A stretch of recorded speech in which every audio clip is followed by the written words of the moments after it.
Change is an MOU between the Department of Industrial Policy and Promotion, Ministry of Commerce and Industry of India, and the Intellectual Property Office of the United Kingdom for cooperation in the field of intellectual property to be exchanged. Again, on the UK side by Sir Dominic Asquith, High Commissioner, and on the Indian side by Shri Ramesh Abhishek, Secretary DIPP.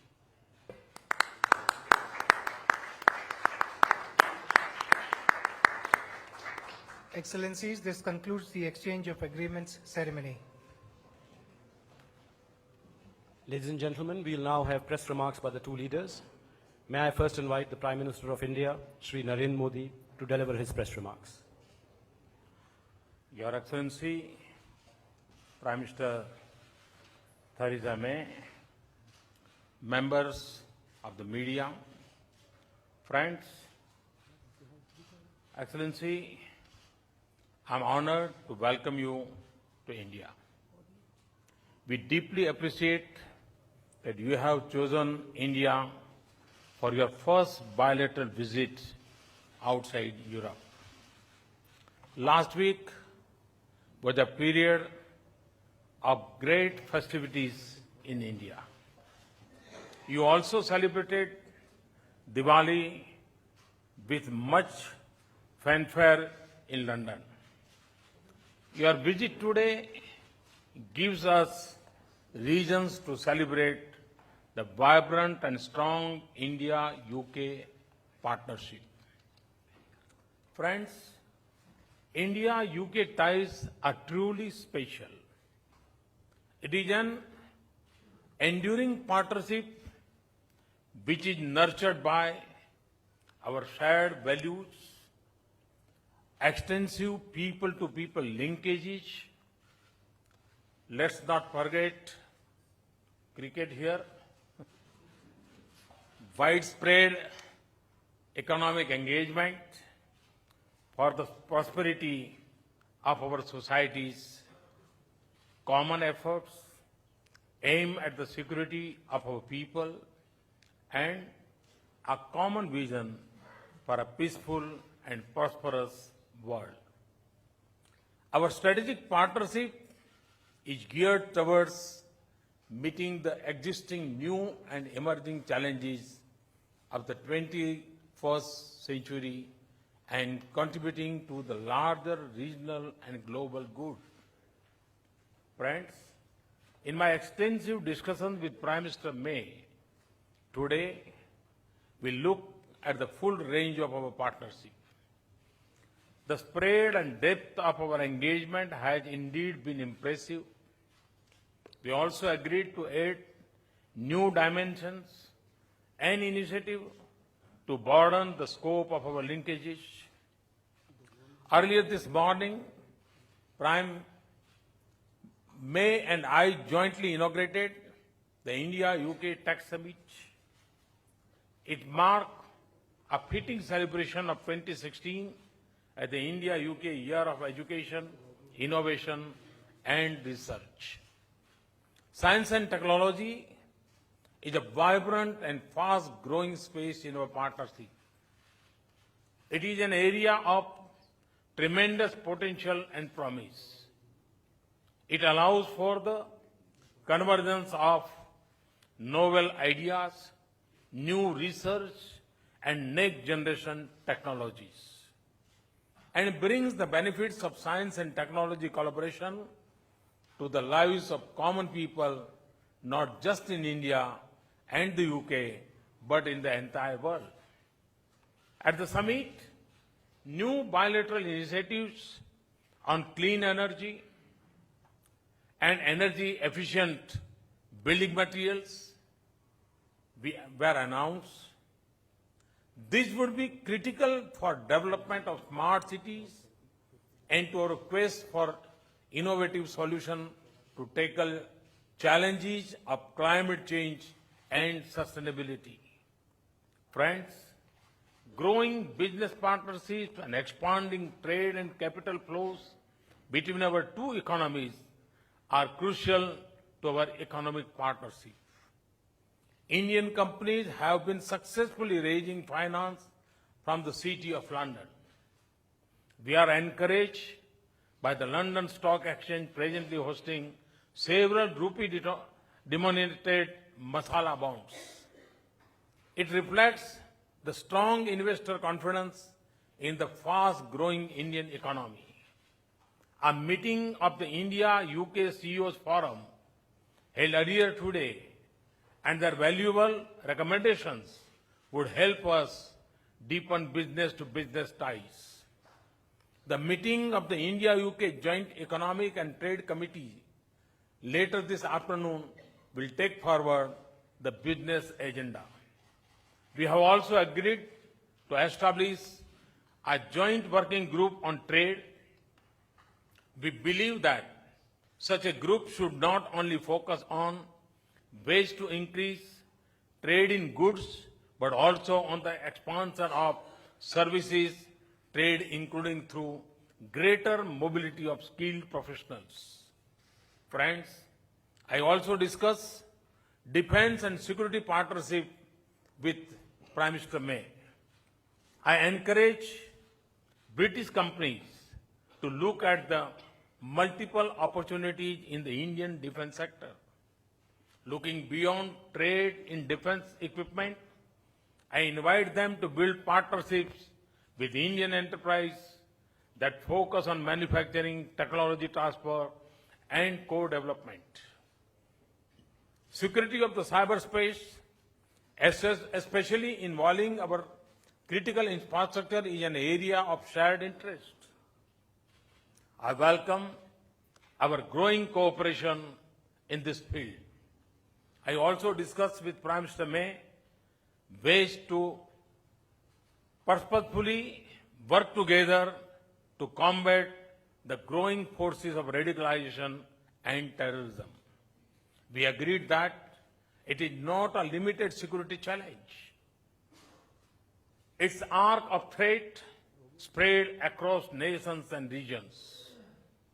Terrorists move across borders with ease and endanger the entire humanity. I conveyed our deep concerns to Prime Minister May regarding cross-border terrorism and the need for the international community to take strong action against states that support and sponsor terrorism. Friends, India-UK global partnership is expanding. There is growing convergence of our views on leading global issues. I thank Prime Minister May for UK's consistent support for India's membership of the UN Security Council and nuclear supplier groups. We also agreed on the need for early adoption of the Comprehensive Convention on International Terrorism. Excellency, our multifaceted relationship is indeed unique. Your visit to India and the outcome of our discussions today would add new dimensions and substance that would further strengthen India-UK partnership.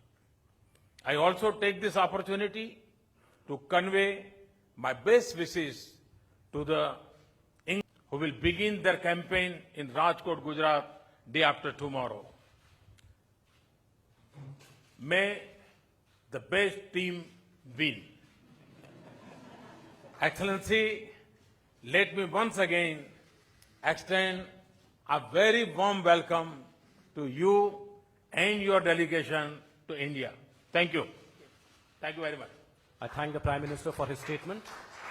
May I now invite Right Honourable Theresa May, Prime Minister of the United Kingdom, to deliver her press remarks. Thank you, and thank you, Prime Minister Modi, for welcoming me to Delhi today. I wanted to come to India on my first bilateral visit outside Europe because this relationship matters more than ever. India is a leading power in the world, the largest democracy, the fastest growing major economy, the second largest contributor to UN peacekeeping operations, a country that we would like to see take a permanent seat on the United Nations Security Council, and a natural partner for Britain. We want to work with India for our shared prosperity, our shared security, and as force for good in the world. Today, Prime Minister Modi and I have discussed how we can strengthen cooperation in all these areas. First, our shared prosperity.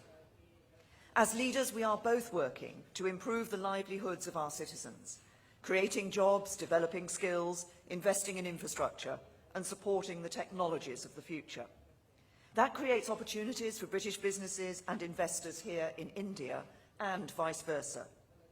Take your version of smart cities.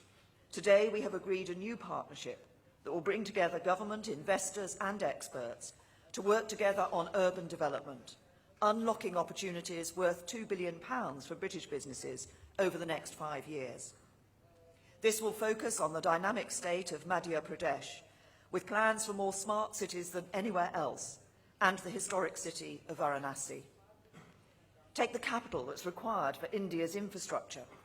Since the launch of the first Masala bond in London in July, rupee-denominated bonds worth over £900 million have now been issued, and we expect a further 4 bonds with a total value of £600 million to be issued in the next 3 months. This is a vote of confidence in India's growth story, and it's a vote of confidence in London as the world's leading financial centre. Alongside this, the UK has agreed to invest £120 million in a joint fund that will lever private sector investment from the City of London to finance Indian infrastructure.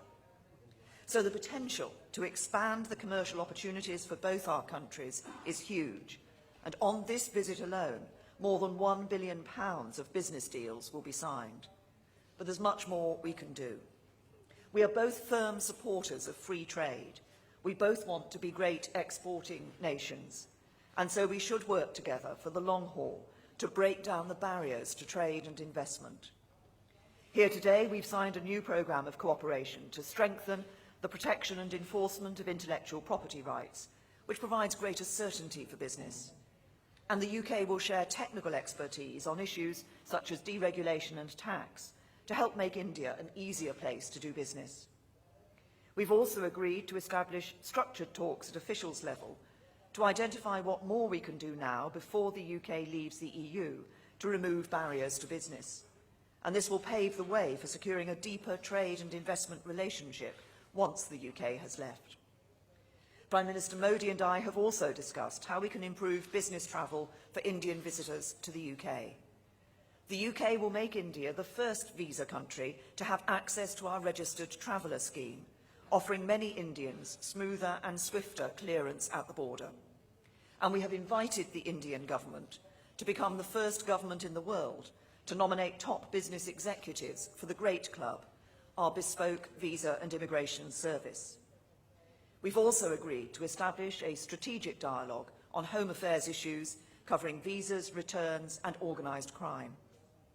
As part of this, the UK will consider further improvements to our visa offer if at the same time we can step up the speed and volume of returns of Indians with no right to remain in the UK. And the UK will continue to welcome the brightest and best of Indian students, with the latest figures showing that 9 out of 10 applications are granted. Turning to security issues, last year we agreed to establish an ambitious defence and international security partnership. We stand firmly behind that commitment, but now we need to translate that political will into results. The UK is ready to support the development of India's defence capabilities through Make in India, with technology transfer and by jointly promoting our defence equipment in other markets. Next week, our top defence officials will meet here in Delhi. We've tasked them with making progress on military training, collaboration on technology and equipment, and joint research on new capabilities. We're also committed to helping each other respond to new and emerging threats. As two countries that are at the forefront of digital innovation, we both know the huge opportunities that technology presents for our economies, but it can also pose a risk. Both the UK and India face an increasing threat of cyber attack from other states, terrorists and criminals operating in cyberspace. We are already working together to tackle the shared threat of cybercrime. And today, Prime Minister Modi and I have agreed to step up our cooperation by negotiating a cyber framework between our countries, which would improve our mutual cyber security, promote a free and open secure cyberspace, and unlock commercial opportunities for UK industry. Finally, we both face a shared threat of terrorism. as individual countries, as partners, and as global powers whose interests lie in a stable world founded on the rules-based international system. Today, we have agreed to strengthen our cooperation, in particular by sharing best practice to tackle the use of the internet by violent extremists and to reduce radicalisation and recruitment attempts online. These have been good and productive talks. As I said this morning, when two countries have as long a relationship as India and the United Kingdom, it is tempting to take for granted the links that we have. I don't want to do that. I want to look to the future and the limitless possibilities as we forge a stronger strategic partnership. The UK and India are two countries with an ambitious, confident global outlook. As the UK leaves the EU and India continues its rise in the world, we should seize the opportunities ahead. We will achieve this through the strong bonds that exist between our people, through British and Indian businesses working together. But most of all, we will accomplish this because Prime Minister Modi and I are personally committed to investing in this relationship and turning this vision into a reality. I look forward to establishing a unique friendship and working together for the benefit of both our countries. Our shared connections and our shared values make this a natural partnership, but it is our shared future which will bring us closer still. Thank you. I thank the two leaders for their statements. This concludes the joint press briefing. Thank you all.